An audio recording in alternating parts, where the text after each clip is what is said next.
Hello friends, very good afternoon. कैसे हैं आप सब? होप आप सब अच्छे होंगे। जैसा कि आप सबको पता है, security analysis and portfolio management की हमारी सीरीज़ चल रही है, जिसमें कि आज हम पढ़ेंगे सिस्टमैटिक रिस्क किस किस कारण से अराइज होता है। इसके पहले वाले वीडियो में हम टाइप ऑफ रिस्क पढ़े थे, जो कि दो तरीके का होता है, सिस्टमैटिक और अनसिस्टमैटिक। आज हम इसमें पढ़ेंगे कि जो सिस्टमैटिक रिस्क होता है वो किस किस रीज़न की वजह से अराइज होता है।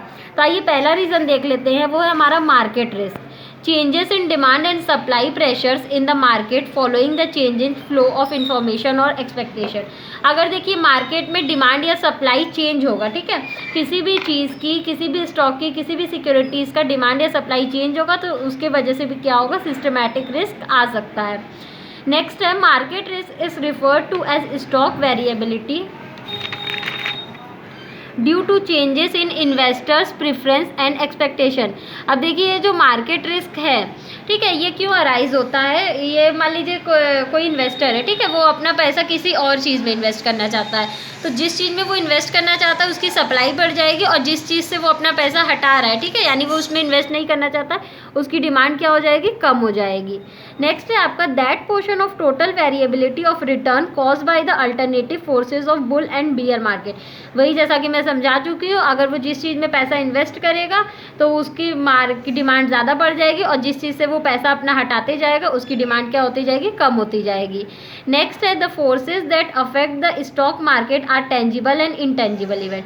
जो भी चीज़ें होती हैं जो स्टॉक मार्केट को इफेक्ट करती हैं, उन पर प्रभाव डालती हैं, वो टेंजिबल भी हो सकती है और इनटेंजिबल भी हो सकती है। मतलब ऐसी चीज़ें हो सकती हैं जिनको हम लोग मतलब देख सकते हैं, फील कर सकते हैं, और इनटेंजिबल भी हो सकती हैं। नेक्स्ट है the tangible events are real events such as earthquake, war, political uncertainty and fall in the value of currency. अब देखिए जो टेंजिबल इवेंट्स है, मतलब ऐसे कारण हैं जिनकी वजह से क्या होता है, मार्केट में डिमांड या सप्लाई घटती बढ़ती है। वो क्या क्या, जैसे अचानक से अर्थक्वेक आ जाए, या वॉर हो जाए, या गवर्नमेंट की कोई पॉलिसी में चेंज हो जाए, या जो करेंसी की वैल्यू वो चेंज हो जाए, तो इसको हम लोग क्या बोलेंगे, टेंजिबल इवेंट्स बोलते हैं। नेक्स्ट है आपका intangible events. Intangible events are related to market psychology and it is affected by the real events comprising political, social and economic reason. The initial decline or rise in market price will create an emotional instability leads to excessive selling and pushing price down. Intangible events का मतलब है कोई investor है, वो उसका मन नहीं कर रहा है वो उस चीज़ में इन्वेस्ट करने के लिए, तो वो अपना क्या कर रहा है, मन अपना चेंज कर ले रहा है दूसरे चीज़ में इन्वेस्ट करने के लिए, जिसके वजह से क्या होगा, डिमांड और सप्लाई घटेगी और बढ़ेगी, जिसके वजह से प्राइस भी अप एंड डाउन होता रहेगा। देखिए जो आपका नेक्स्ट है फैक्टर जो अफेक्ट करता है सिस्टमैटिक रिस्क को अराइज होने में, वो है आपका इंटरेस्ट रेट रिस्क। आइए देख लेते हैं ये क्या है। Risk is the variation in single period rates और return cause by the fluctuation in the market. It is also effect the cost of borrowing. Risk एक ऐसा चीज़ है जो कि किसी भी चीज़ के कॉस्ट को क्या कर सकता है, घटा सकता है या तो बढ़ा सकता है। अगर सपोज कोई इन्वेस्टर है, वो रिस्क लेके किसी भी चीज़ सिक्योरिटीज़ में इन्वेस्ट कर दिया और उसको रिस्क बियर करना पड़ेगा, तो उसके लिए उस चीज़ की कॉस्ट क्या हो जाएगी, इंक्रीज़ हो जाएगी। अदरवाइज उसको रिस्क नहीं बियर करना पड़ेगा, उस चीज़ के लिए उसकी कॉस्ट कम ही रहेगी। नेक्स्ट है आपका also effect the corporate bodies. ये कॉर्पोरेट बॉडीज़ को भी इफेक्ट करता है, कंपनीज वगैरह को भी इफेक्ट करता है। The prices of the securities will rise और fall depending on the changes in the interest rate. ये जो सिक्योरिटीज़ का प्राइस होता है, ये किस पे डिपेंड होता है कि ये बढ़ेगा या फिर घटेगा, ये इंटरेस्ट रेट पे डिपेंड होता है।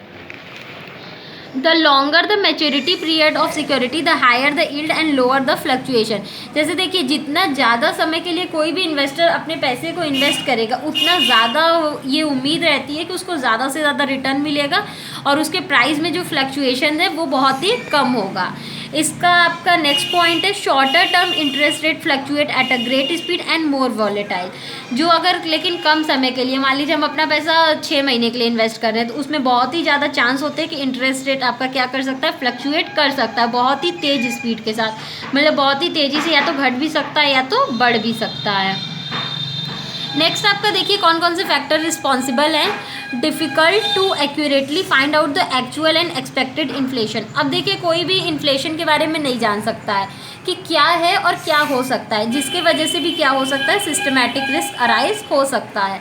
नेक्स्ट है आपका monetary policies and industrial recession. ऐसी कोई पॉलिसीज़ है जो गवर्नमेंट वगैरह चेंज कर दी है अपने मॉनेटरी पॉलिसीज़ में, तो जिसके कारण भी क्या हो सकता है, सिस्टमैटिक रिस्क अराइज हो सकता है। नेक्स्ट है आपका सी, परचेजिंग पावर रिस्क। आइए देख लेते हैं ये क्या है। Variation in the return are caused by the loss of purchasing power of currency. Inflation is the reason behind the loss of purchasing power. Purchasing power का मतलब है कि एक इन्वेस्टर के पास इतना पैसा ही नहीं है, मतलब जिस भी करेंसी में वो इन्वेस्ट करना चाहता है उसके पास उतनी करेंसी ही नहीं है क्या करे जी कि वो इन्वेस्ट कर सके। इसीलिए बोला जा रहा है कि अगर किसी भी इन्वेस्टर की परचेजिंग पावर बहुत कम होगी तो जिसके वजह से भी सिस्टमैटिक रिस्क अराइज हो सकता है। अब इसमें देखिए पहला है आपका demand pull inflation, operate to increase price due to inadequate supplies and rising demand.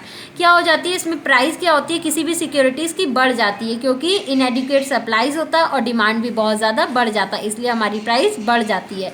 इसको हम लोग बोलते हैं डिमांड पुल इन्फ्लेशन। नेक्स्ट है आपका cost pull inflation, cost by rise in cost. ये क्यों बढ़ता है, जैसे कि कॉस्ट आपका नाम से ही समझ में आ रहा है, अगर किसी भी चीज़ का कॉस्ट बढ़ेगा तो आपका कॉस्ट पुल इन्फ्लेशन होगा ड्यू टू वेज राइज और राइज इन इनपुट प्राइसेस। जैसे कि अगर देखिए किसी भी चीज़ का कॉस्ट क्यों बढ़ेगा, मान लीजिए कोई कंपनी है वो अपने यहाँ वर्कर्स को वेजेस क्या कर रही है, बढ़ा के दे रही है, या फिर जो भी वो मटेरियल यूज़ कर रही है उस पर उसका कॉस्ट ज़्यादा आ रहा है, तो वो क्या करेगी, जो ओवरऑल सिक्योरिटी का प्राइस है उसको भी बढ़ा देगी। तो इसको हम लोग क्या बोलते हैं, cost pull inflation. Changes in price level are measured by consumer price index. For industrial workers, wholesale price index is also used to measure the inflation. अब देखिए प्राइस लेवल में कितना चेंज हो रहा है, अगर एक कंज्यूमर के हिसाब से देखें तो वो हम लोग कंज्यूमर प्राइस इंडेक्स से देख सकते हैं, और अगर एक कंपनी कोई इंडस्ट्री के लिए अगर हम लोग देखना चाहें तो होलसेल प्राइस इंडेक्स से भी देख सकते हैं। ठीक है, इन्फ्लेशन को मेज़र करने के लिए। फिर इसमें नेक्स्ट है आपका real future value is equal to nominal future value divided by 1 plus inflation rate. अगर आपको real future value find out करना है तो आपको नॉमिनल फ्यूचर वैल्यू जो दिया रहेगा उसको किससे डिवाइड करना है, 1 प्लस इन्फ्लेशन रेट से। The element of purchasing power risk is inherent in all investment and cannot be controlled। जो बोल रहा है परचेजिंग पावर रिस्क होता है, इसको हम लोग किसी भी तरीके से कंट्रोल नहीं कर सकते, ये अनकंट्रोलेबल फैक्टर्स होता है। तो होप आपको ये वीडियो समझ में आया होगा। अगर फिर भी कहीं किसी को कोई प्रॉब्लम है तो मुझे कमेंट सेक्शन में कमेंट करके पूछ सकता है। Thank you so much. Please like, subscribe and share my channel. और अगर किसी को भी नोट चाहिए तो मेरा डिस्क्रिप्शन बॉक्स चेक कर सकता है। Thank you.